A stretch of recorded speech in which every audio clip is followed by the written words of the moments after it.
Ya, puji Tuhan Bapak Ibu Saudara-saudara semuanya. Shalom. Shalom. Haleluya. Selamat Paskah untuk setiap kita. Dan mari bersama-sama sekarang kita mau siapkan hati kita di dalam doa untuk kita secara khusus boleh menikmati kuasa kebangkitan Tuhan kita Yesus Kristus di dalam setiap kita, merayakan kebangkitan Tuhan kita. Amin. Mari bersama-sama kita satukan hati kita di dalam doa. Bapa, kami mengucap syukur Tuhan, karena kami memiliki Tuhan yang bangkit, Tuhan yang hidup. Dan sungguh biarlah kuasa kebangkitan-Mu itu Tuhan yang memenuhi setiap hati kami, memenuhi hidup kami, membangkitkan setiap kami Tuhan. Dan sebab itu Tuhan, kami mau datang sujud menyembah Engkau. Kami mau bersorak-sorai di hadapan Engkau. Kami mau isi hati kami dibentuk sesuai dengan isi hati-Mu bagi setiap kami Tuhan. Terima kasih Tuhan, terima kasih. Sebab itu Tuhan, dengan penuh sukacita kami mau buka ibadah kami dan di dalam nama Tuhan Yesus Kristus. Dan setiap kita yang siap beribadah kepada Tuhan, kita semua sama-sama katakan amin.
setiamu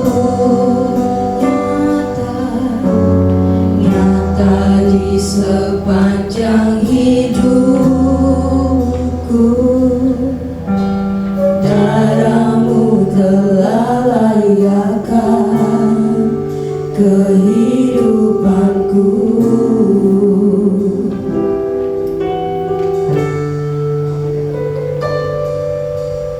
Tiada kata yang bisa lukiskan indahnya Kau Tuhan. Bagimu segala pujian dan kemuliaan.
Tuhan dari tempat ini hadirlah di tengah kami.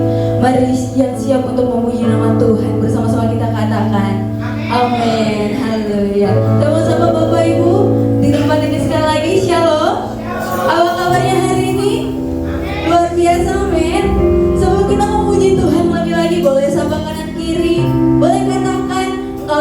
dibebaskan oleh Tuhan. Kita memuji nama Tuhan di tempat ini, karena kita berdoa di tempat ini oleh darah Tuhan. Kita telah diselamatkan oleh darah Tuhan.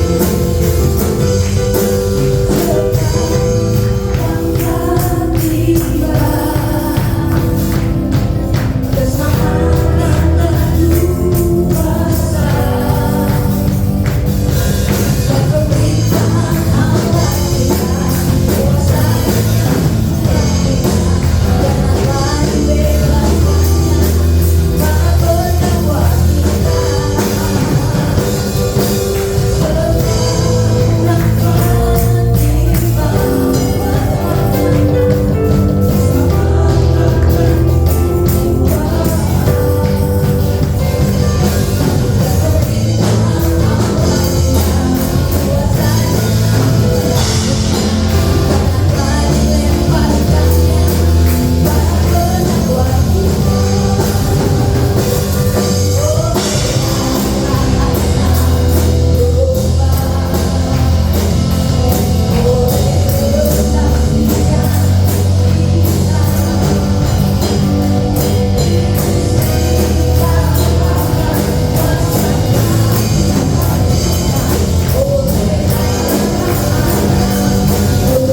Puji Dia, katakan bersama-sama.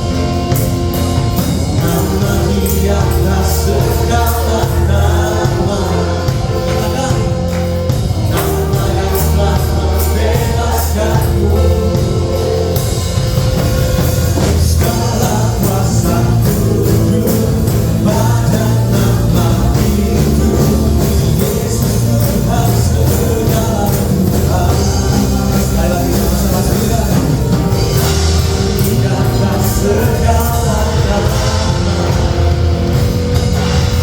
Nama yang telah membebaskanmu.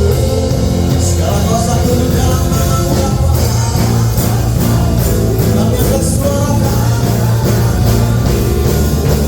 Yesus Raja segala raja. Karya kemuliaan di surga selamanya.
Mari kita siapkan hati dan pikiran kita untuk kita mau diisi oleh kebenaran firman Tuhan.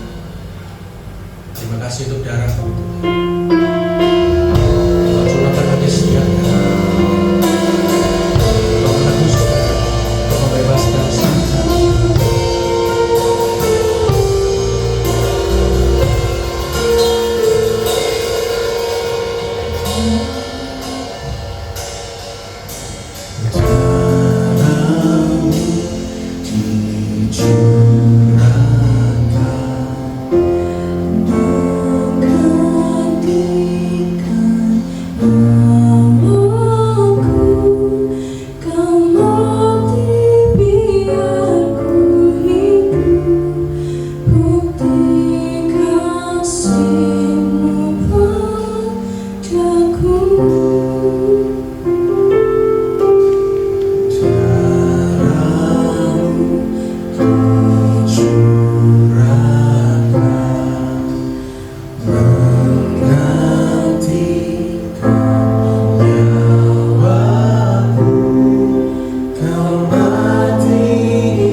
Engkau tidak hanya mati Tuhan, tapi Engkau Tuhan yang hidup.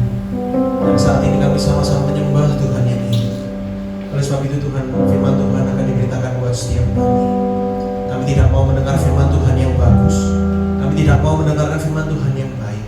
Kami mau mendengarkan firman Tuhan yang hidup, yang mampu menghidupkan setiap kami, yang mampu mencelikkan mata jasmani rohani kami.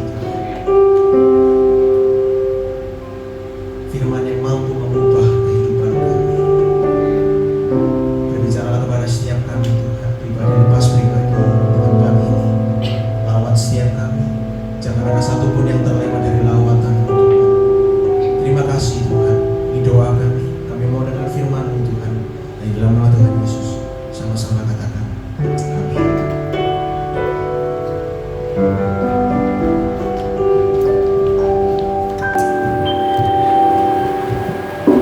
Ya, haleluya, puji Tuhan. Kita bersyukur bahwa pada saat pagi ini kita boleh merayakan Paskah, kita merayakan kebangkitan Tuhan, karena kita punya Tuhan yang hidup, Tuhan yang mengalahkan maut, Tuhan yang membebaskan kita dari segala kutuk dosa. Dan siapa yang bersyukur memiliki Tuhan yang begitu dahsyat, boleh lambai-lambaikan tangan kita, boleh kita berikan tepuk tangan sorak-sorai yang terbaik bagi Tuhan Allah kita. Amin, haleluya. Dan dari tempat ini saya ingin menyapa setiap kita, kepada setiap kita saya sampaikan shalom. Shalom. Haleluya.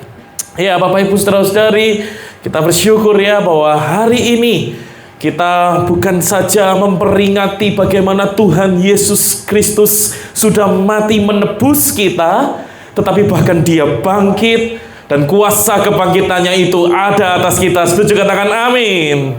Amin.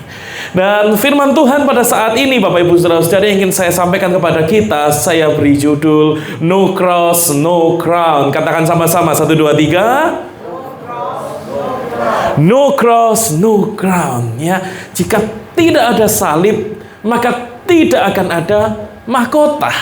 Nanti kita akan secara khusus membahas dari Lukas 24 ayat yang ke-25 sampai dengan ayat yang ke-26 Bapak Ibu Saudara-saudari ya. Nah, Bapak Ibu Saudara-saudari berbicara mengenai tema no cross, no crown ini, tiada salib dan maka tidak akan ada yang namanya mahkota. Itu mengingatkan saya seperti ini ya Bapak Ibu Saudara-saudari ya.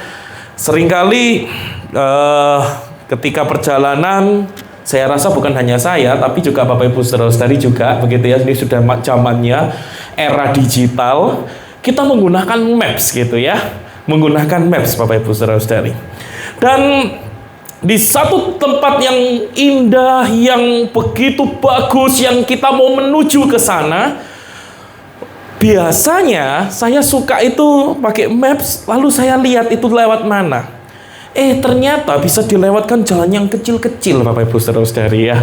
Kadang emosi juga. Aduh, jalannya kok udah kecil, sempit, jalanannya jelek gitu ya. Rasanya nggak enak. Tetapi Bapak Ibu Saudara-saudari, ternyata tahukah kita, ternyata kenapa maps itu mengarahkan kita lewat jalan yang kecil, yang nggak enak, sempit seperti itu? Karena ternyata di jalan raya sana sedang dalam kondisi yang ramai, macet. Dan kalau kita lewat sana, kondisi apalagi kalau hari liburan seperti ini begitu ya, long weekend begitu, wah nggak nyampe ke tempat tujuan kita. Tetapi ketika kita lewat jalan yang kecil, yang sempit, yang memang ya mungkin susah dijalani, tapi kita akan lebih cepat segera sampai ke tempat yang begitu indah yang kita mau tuju itu. Nah Bapak Ibu Saudara-saudari, seringkali bukankah demikian juga dengan kita? Ketika kita dalam menjalani hidup kita berkata kepada Tuhan, Tuhan, kenapa sih kondisiku sekarang ini kok nggak enak sih Tuhan? Tuhan, kenapa sih kondisiku ini kok berat sih Tuhan? Kita seperti berkata kepada Tuhan, Tuhan jangan-jangan sekarang Tuhan sedang menuntun aku ke jalan yang salah arah ini Tuhan. Tuhan jangan-jangan Kau itu sedang menuntun aku yang dengan cara yang nggak masuk akal lah Tuhan. Oh ini bukan jalan yang benar Tuhan, gitu ya. Tapi kabar baiknya Bapak Ibu Saudara-saudari, seperti maps tadi mengarahkan kita, Demikian juga dengan jalan Tuhan. Tuhan itu tidak sedang salah arah menuntun langkah setiap hidup kita. Hanya kita itu belum melihat endingnya. Hanya kita tuh belum lihat akhirnya, bahwa ada tempat tujuan yang jauh lebih baik yang bisa kita capai ketika kita mengikuti tuntunan Tuhan seperti itu. Nah, Bapak Ibu saudara-saudari, ketika kita mengeluh, ya mungkin kita berkata kepada Tuhan, mempertanyakan Tuhan, Tuhan, nggak salah arah tah ini Tuhan. Tuhan ini nggak masuk akal loh. Tuhan ini bukan jalan yang benar loh.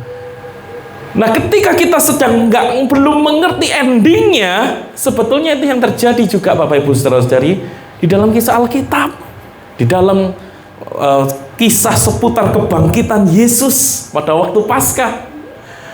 Dua murid Yesus itu sedang dalam perjalanan ke Emmaus.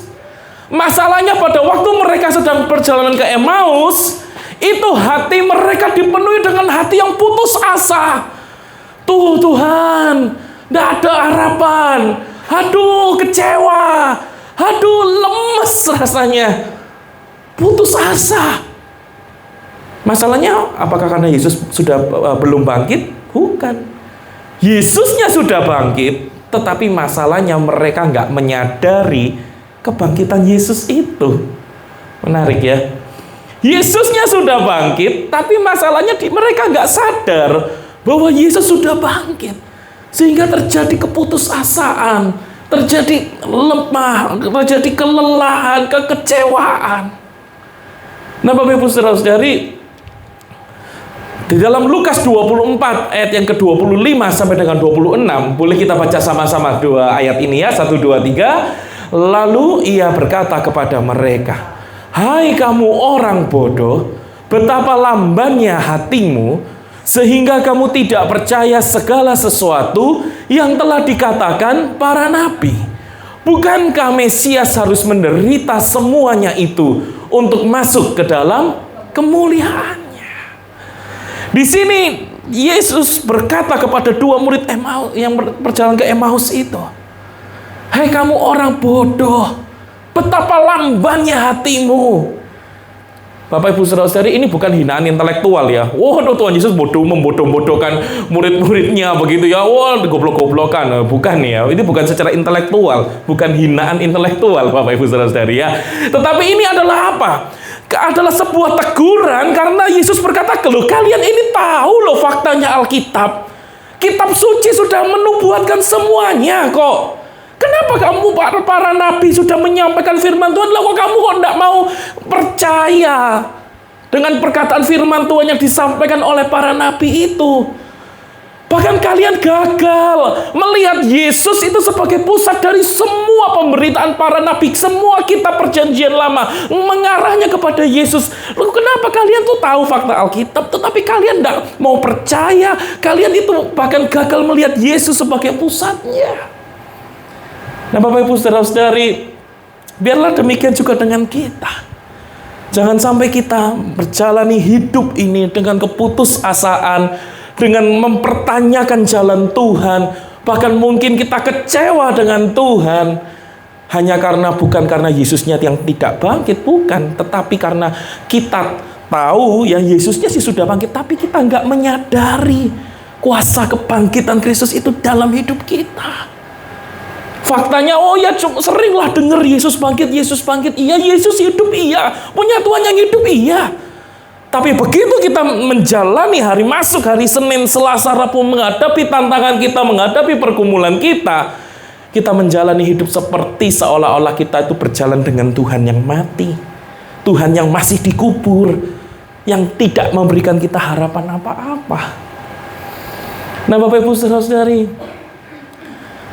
Yesus berkata seperti ini ya kepada para muridnya itu di ayat yang ke-26 itu, bukankah Mesias itu harus menderita, harus ada cross itu dulu, ya.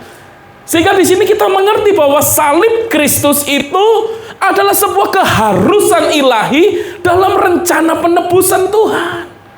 Salib itu bukan plan B, Bapak Ibu saudara-saudari. Oh ya, nanti plan B-nya salib, enggak.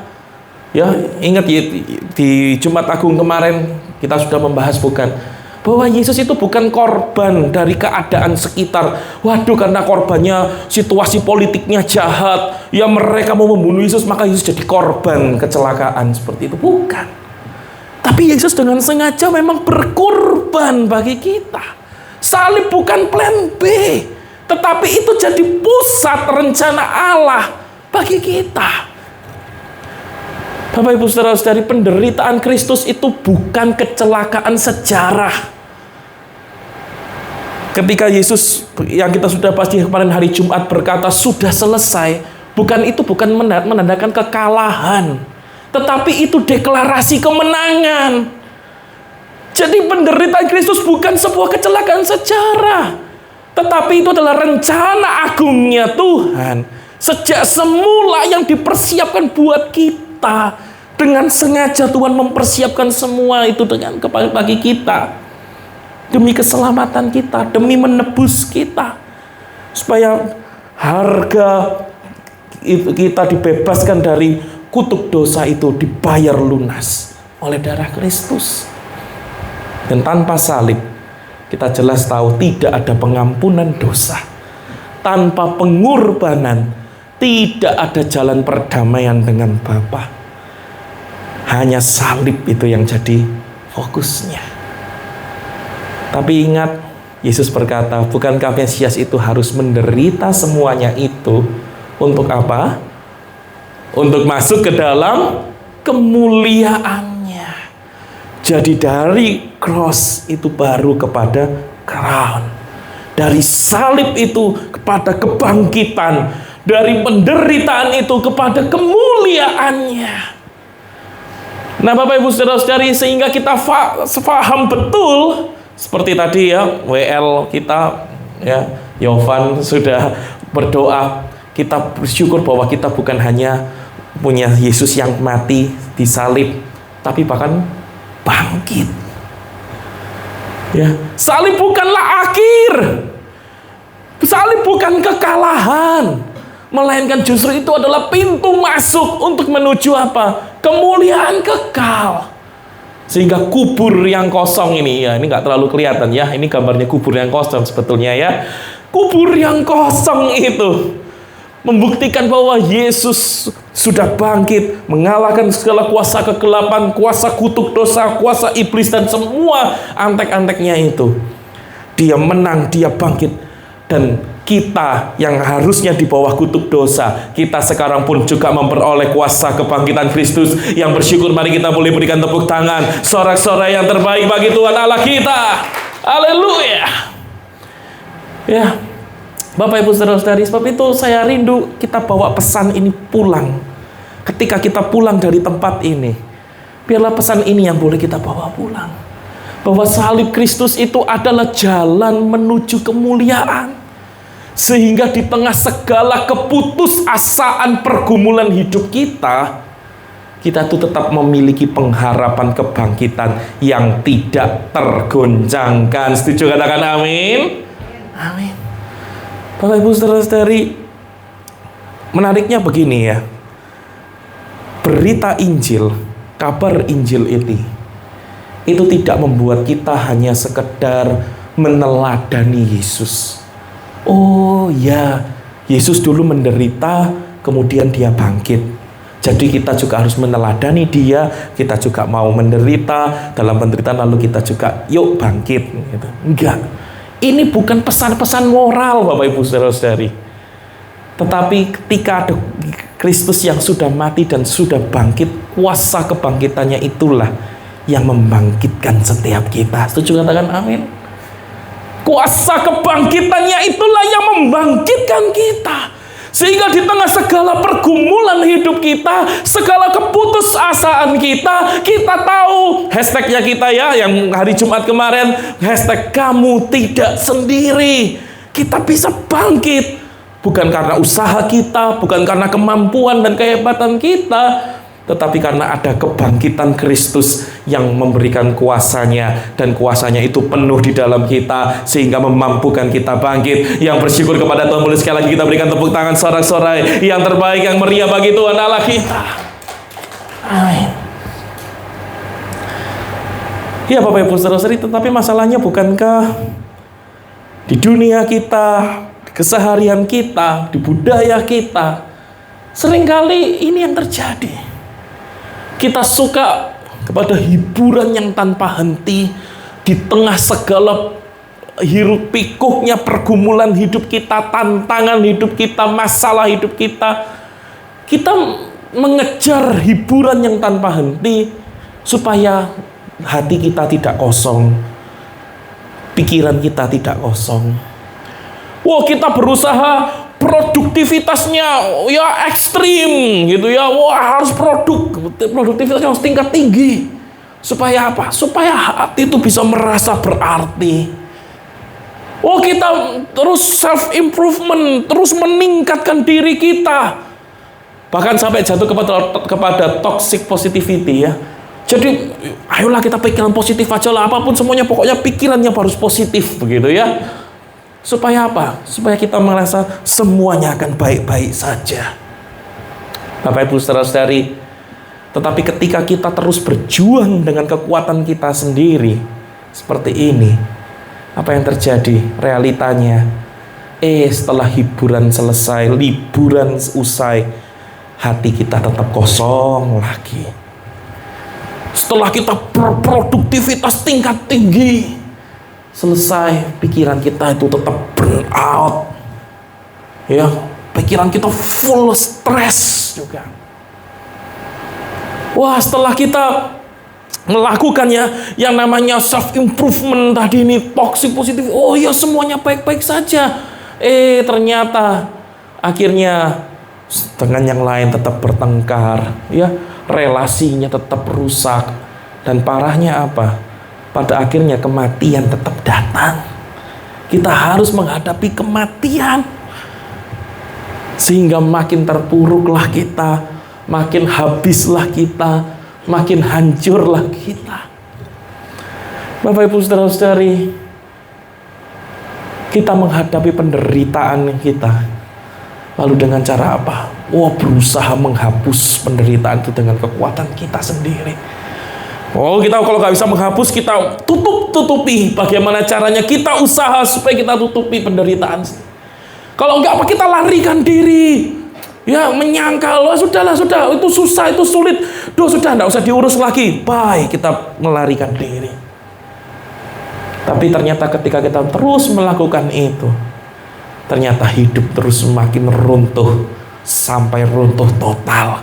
Hidup makin kosong, hati makin hancur, ya, relasi makin rusak, semuanya makin gelap, dan berujung pada kita tetap harus menghadapi kematian. Nah, Bapak Ibu Saudara-saudari, akhirnya kita sama seperti orang yang ngecat gitu ya. Tapi masalahnya nih tembok yang retak, bocor, rusak. Yang dilakukan itu bukan membenahi temboknya, ya, dibeneri lagi, enggak. Tapi sudahlah, supaya nggak kelihatan retak, bocornya semua nggak kelihatan, dicat lagi, berusaha ditutupi lagi. Tapi dalamnya ya tetap retak, ya kan, tetap bocor, gitu ya. Tetap ada yang nggak benar. Ya, lama-lama bisa hancur juga, runtuh total. Nah, Bapak Ibu Saudara, sebab itu, mari ketika kita menjalani hidup kita bersama dengan Tuhan Yesus yang bangkit, Tuhan Yesus yang hidup, Tuhan Yesus yang mengalahkan maut, kita tidak hanya berhenti kepada keputusasaan di tengah jalan hanya karena kita belum tahu endingnya itu apa. Saya waktu yang kecil sampai sekarang begitu ya, anak saya juga sempat ada masanya suka begitu, tapi sekarang mulai agak berkurang, ganti yang lain. Suka nonton Power Ranger, Bapak Ibu Saudara-saudari ya. Kayak seru gitu ya. Mau Power Ranger gitu ya. Nah, yang seru itu apa? Biasanya ya, ini baru masih adegan yang seperti ini ya. Musuhnya mengalahkan Power Ranger-nya, gitu kan? Ayah saya itu, papa saya bisa langsung ngomong, Power Ranger-nya kalah, ya kan? Power Ranger-nya kalah, gitu kan, mesti gitu ya. Dikudoin gitu kan ya. Power Ranger-nya kalah, gitu kan. Memang Bapak Ibu Saudara-saudari, kalau kita nonton lalu kita berhenti sampai sini, begitu kan, apalagi misalnya, wah ayah saya ngomong gitu, wah lihat Power Ranger-nya kalah, ya udahlah Power Ranger-nya kalah, tak matikan TV-nya, tit, gitu ya, atau pakai handphone sekarang matikan handphonenya, handphone. Ya kita akan ngertinya Power Ranger kalah, selesai, gitu ya. Tetapi ternyata film-film Power Ranger, film Power Ranger itu selalu kan kepada akhirnya mereka bangkit lagi dan ada robot penyelamat. Wah, begitu ya. Ada robot penyelamat mengalahkan monsternya, begitu ya. Bapak Ibu Saudara-saudari, ya analoginya hampir mirip, tetapi bukan kita pahlawannya. Karena kita sesungguhnya juga orang yang akan kalah, begitu ya, dengan dosa. Dengan Alkitab berkata kalau kamu itu sudah dosa, itu artinya kamu itu sudah mati di Efesus pasal 2. Kondisimu itu memang mati, tidak bisa apa-apa. Sudah jatuh di bawah kutuk dosa, mati kondisinya. Tetapi siapa yang bisa membangkitkan kita, memberikan kita kemenangan? Itu adalah Kristus Yesus Tuhan yang bangkit dan hidup. Yang setuju boleh kita berikan tepuk tangan, sorai-sorai yang terbaik, yang meriah bagi Tuhan Allah kita. Amin. Nah Bapak Ibu Saudara-saudari, ketika kita berkata begitu ya, ini ya, oh aku itu harus mengerti dulu, baru aku itu bisa percaya. Ya, menjalani hidup di tengah segala pergumulan kita, yang kita belum tahu endingnya itu apa, kita berkata kepada Tuhan, Tuhan aku tuh harus ngerti dulu endingnya itu seperti apa sih Tuhan, baru aku bisa percaya Tuhan. Nah kalau kita berbicara seperti ini Bapak Ibu Saudara-saudari, kita seperti para murid Yesus. Para murid Yesus yang pada waktu itu berkata apa? Loh, seolah-olah ya mereka tuh berkata seperti loh, guru itu gak memberi kami timeline sih. Jadi kami ini kan susah mempercayai kitab suci gitu ya dalam hati mereka. Itu yang sebetulnya poinnya kan itu yang mereka mau sampaikan. Lah masalahnya iya sih kitab suci memang memberitakan macam-macam lah, tapi kan gak dikasih timeline yang jelas gitu loh ya. Coba dikasih timeline yang jelas kan enak gitu. Ngerti, oh memang waktu ini Tuhan Yesus mati, oh nanti ini Tuhan Yesus bangkit. Meskipun mereka lamban hatinya kata Tuhan Yesus ya. Kita seperti itu. Nah masalah hati kita akhirnya apa? Kita berkata kepada Tuhan, loh Tuhan kenapa sih ini terjadi? Kenapa sekarang? Dan kenapa harus saya Tuhan? Seolah-olah kita jadi korban gitu ya, playing victim di hadapan Tuhan gitu ya. Waduh Tuhan, kenapa harus aku Tuhan? Ketika kita bertanya seperti itu, sesungguhnya apa yang terjadi? Sebenarnya hati kita tidak sedang cari Tuhan. Hati kita itu hanya sedang cari penjelasan yang memuaskan hati kita. Dan Tuhan itu harus masuk ke logikanya kita. Kita tuh sebenarnya hanya memaksa Tuhan untuk Tuhan masuk ke dalam logikaku ya Tuhan. Gitu ya. Tuhan masuk ya dalam logikaku. Aku gak sedang cari Tuhan sih sebetulnya. Aku hanya cari penjelasan yang bisa memuaskan gitu ya buat aku, supaya aku tuh ngerti gitu loh Tuhan. Endingnya ini apa sih jalan hidupku ini Tuhan. Bapak Ibu Saudara-saudari, tetapi Injil berkata seperti yang kita sudah belajar dari kisah 2 murid ke Emmaus ini tadi. Ternyata kita tuh nggak perlu mengerti seluruh cerita hidup kita untuk yakin akhirnya itu baik. Karena ternyata sebetulnya ada cerita yang jauh lebih besar yang sudah Tuhan siapkan dari yang dapat kita pahami. Setuju katakan amin? Amin. Mereka para murid itu hanya tinggal perlu percaya. Yesus sudah bangkit. Selesai. Mereka nggak perlu minta Tuhan kasih jelas apa Tuhan. Enggak. Mereka hanya tinggal butuh percaya saja apa yang Tuhan Yesus katakan. Maka selesai semua. Bapak Ibu Saudara-saudari, kita juga tidak perlu ini ya berkata, waduh Tuhan, aku tuh butuh hidupku jadi sesuatu supaya aku tuh berarti gitu loh Tuhan. Di tengah tantangan masalah hidup, ya Tuhan tolonglah supaya aku ini jadi sesuatu lah, supaya apa tujuannya, supaya aku tuh jadi orang yang berarti. Nah, kalau kita berbicara seperti itu sebetulnya sama saja dengan para murid ya, yang berkata satu sama lain, sama Yesus juga berkata, loh kami kira ya kami itu akan jadi seseorang bersama dengan guru kami. Loh, kami kira Yesus itu kan akan bangkit. Kami kira Tuhan Yesus bangkit, Tuhan Yesus itu akan membebaskan kami bangsa secara politik merdeka dari penjajahan. Oh, kami kira kami para murid itu akan dapat tempat yang spesial nantinya bersama Yesus. Ya Bapak Ibu Saudara-saudari ya, hanya supaya hatinya berarti. Masalah hati kita apa ketika kita berkata seperti itu? Kita sebetulnya sedang berkata, aku ini kehilangan versi hidup yang aku idolakan, sehingga aku tuh kehilangan nilai hidupku. Jadi sebetulnya ketika kita ngomong itu ke Tuhan, kita juga sedang tidak mencari Tuhan. Arah hati kita itu sedang kepada apa? Kepada nilai hidup kita sendiri. Tuhan, aku butuh versi hidup yang aku idolakan itu seperti ini loh Tuhan.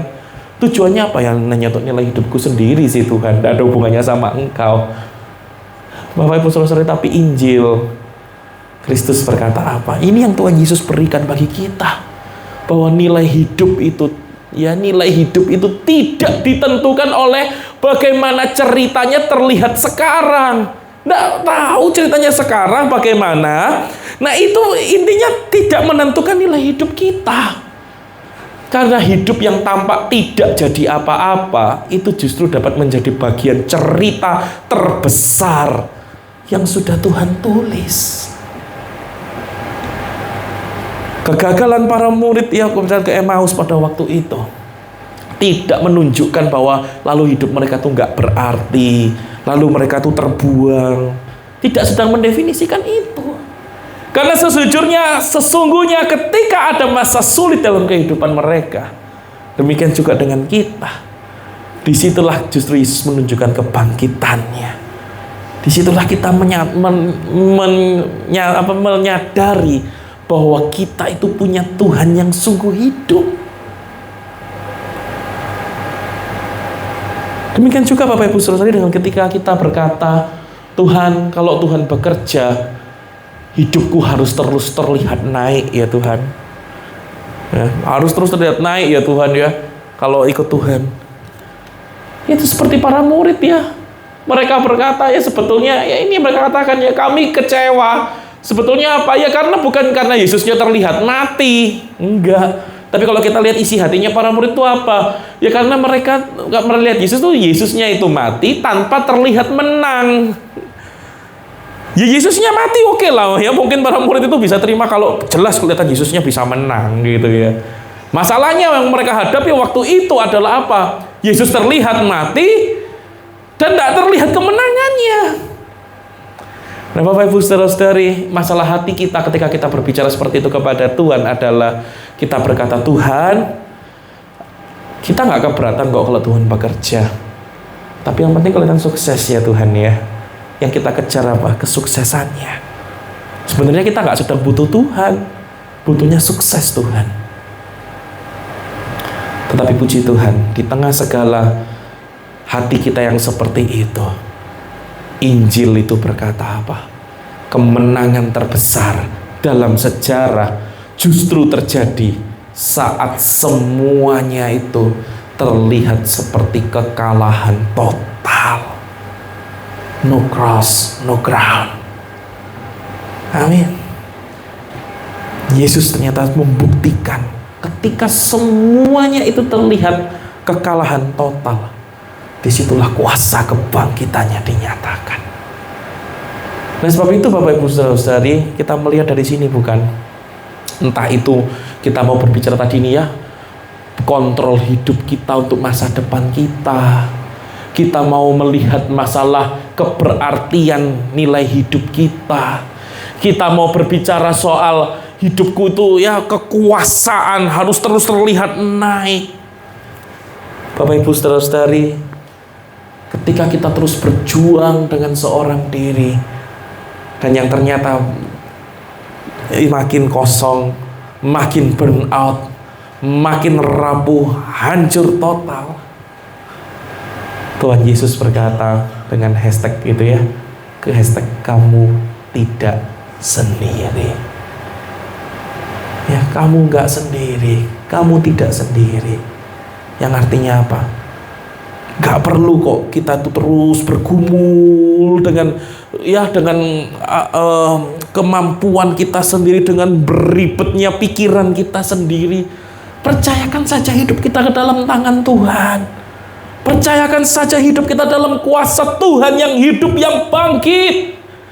Dan Dia, Tuhan yang hidup, yang bangkit, Dialah yang memberikan kemenangan bagi setiap kita. Yang setuju boleh kita berikan tepuk tangan sorak-sorai. Yang terbaik dan meriah bagi Tuhan Allah kita.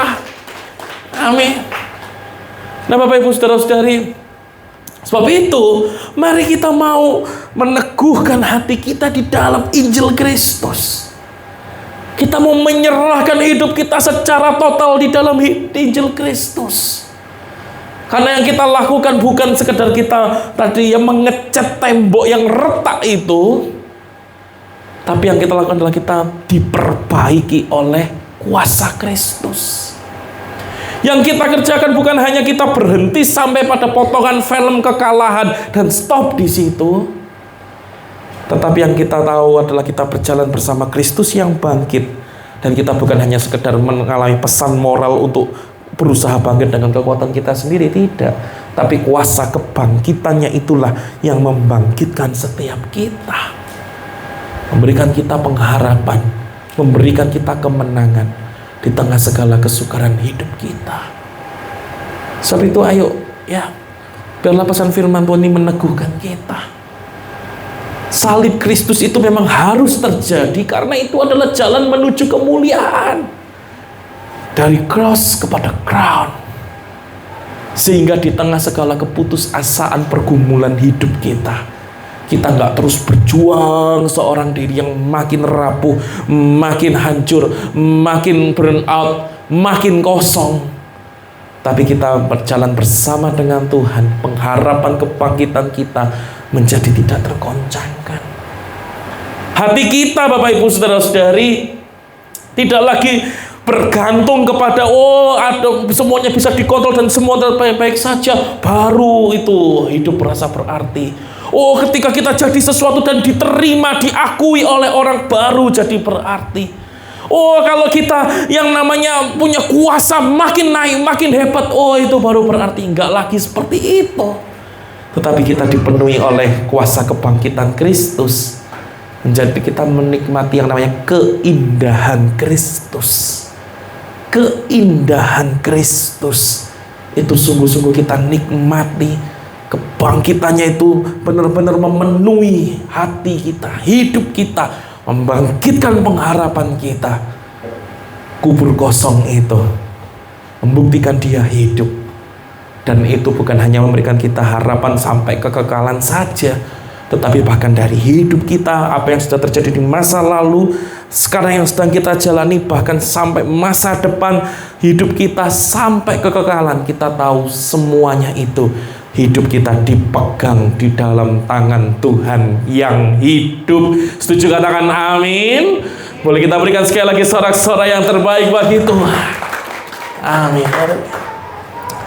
Sebab itu Bapak Ibu Saudara-saudari, saat ini mau nggak kita sama-sama ambil waktu untuk kita datang ke hadapan Tuhan. Kita berdoa, kita bawa segala keputusasaan kita, kita bawa segala kekecewaan kita ke dalam tangan Tuhan.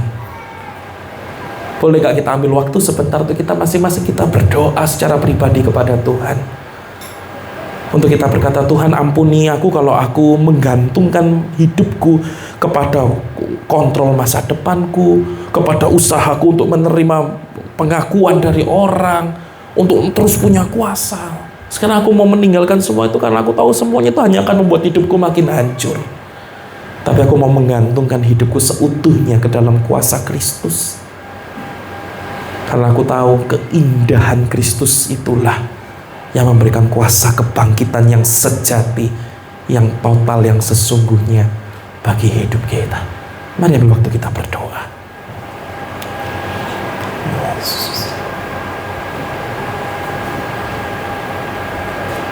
Kami sungguh bersyukur Tuhan, bahwa kami memiliki Tuhan yang bangkit. Kami memiliki Tuhan yang hidup. Kami bersyukur Tuhan karena kami bukan saja memiliki Tuhan yang sudah menebus kami di atas kayu salib dan mengatakan semuanya sudah selesai, tetapi bahkan Engkau Tuhan yang bangkit, sehingga kami memiliki Tuhan yang hidup, Tuhan yang mencintai kami, Tuhan yang menuntun setiap langkah kami, Tuhan yang menyelamatkan hidup kami. Terima kasih Tuhan. Bahkan Kau yang membangkitkan pengharapan kami. Siapa kami Tuhan? Manusia yang berdosa. Tetapi ternyata Tuhan, Kau tidak meninggalkan kami seorang diri. Kau tidak membiarkan kami memberi cat pada tembok yang sudah retak itu hanya untuk menutupi dengan kontrol kami, dengan pengakuan dari orang-orang sekitar kami, dengan kuasa kami. Yang sebetulnya kami hanya memberi cat pada tembok yang retak itu Tuhan. Tapi kami bersyukur bahwa kami memiliki Tuhan yang memperbaiki keretakan-keretakan hati kami, keretakan-keretakan hidup kami, dan Kau memulihkannya secara total. Kuasa kebangkitan-Mu itu memenuhi kami Tuhan. Terima kasih Tuhan, terima kasih. Bahwa firman-Mu bagi setiap kami tidak sendiri. Sebab itu kami tidak mau berjuang sendiri. Kami mau mempercayakan hidup kami seutuhnya hanya ke dalam tangan kemenangan Tuhan dalam hidup kami. Terima kasih Tuhan, terima kasih. Dan kami bersyukur Tuhan untuk firman-Mu. Sebab itu saat ini Tuhan, kami juga bersyukur untuk kesempatan kami akan memberikan persembahan yang terbaik bagi Tuhan. Secara khusus di momen Paskah ini Tuhan, kami ingin memberikan persembahan yang terbaik bagi Engkau. Biarlah ini menjadi tanda Tuhan bahwa kami ingin mempersembahkan hidup kami kepadamu. Kami menjadi tanda Tuhan bahwa kami ingin percayakan hidup kami seutuhnya hanya ke dalam tangan pemeliharaan Tuhan saja. Terima kasih Tuhan, terima kasih. Dan hanya di dalam nama Tuhan Yesus Kristus, setiap kita diberkati oleh firman Tuhan, dan siap memberi yang terbaik bagi Tuhan. Kita semua sama-sama katakan, amin. Mari bersama-sama kita menyiapkan persembahan kita. Kita memberikan yang terbaik buat Tuhan. Kita akan pujikan lagu ini bersama-sama. Ini menjadi iman kita bahwa Dia Tuhan yang bangkit.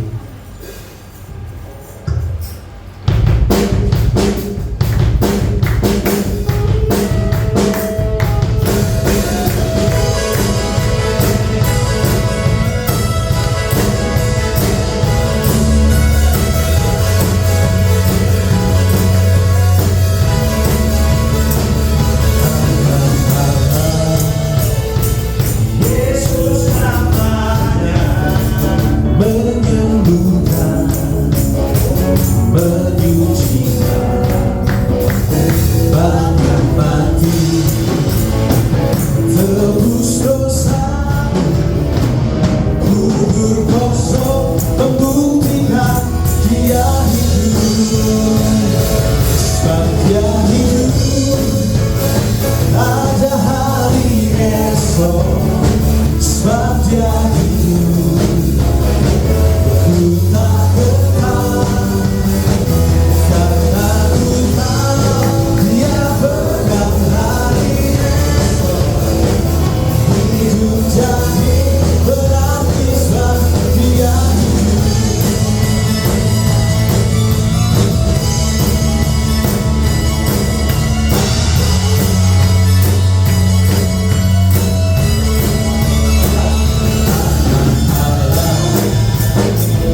melalui ibadah saat ini boleh lambaikan tangan kita, boleh kita berikan tepuk tangan bagi Tuhan. Ya, dan secara khusus ya kita juga mengapresiasi buat tim Praise and Worship yang luar biasa. Di hari Jumat Agung kemarin kita pulang, tim Praise and Worship ini masih latihan lagi, dan bahkan kemarin malam Bapak Ibu Saudara-saudari masih latihan lagi itu sampai malam, bahkan sampai nginap di rumah saya begitu ya. Tadi pagi sampai jam 5 pagi, jam 6 pagi sudah mulai make up tim tamborin ini. Wah, luar biasa. Boleh kita kasih apresiasi buat tim Praise and Worship. Wow, haleluya. Biar segala kemuliaan hanya bagi Tuhan. Amin. Dan sebab itu sekarang kita mau menyatukan hati kita di dalam doa. Kita terima berkat Tuhan. Kita angkat kedua tangan kita. Bapak Ibu Saudara-saudari, jadilah berkat manapun kita berada. Jadilah garam dan terang dunia kemanapun Tuhan mengutus kita. Dan terimalah berkat Tuhan. Biarlah berkat daripada Allah Bapa, anugerah daripada Tuhan Yesus Kristus, dan persekutuan dengan Roh Kudus menyertai kita mulai dari sekarang dan sampai selama-lamanya. Kuasa kebangkitan Kristus atas kita. Amin.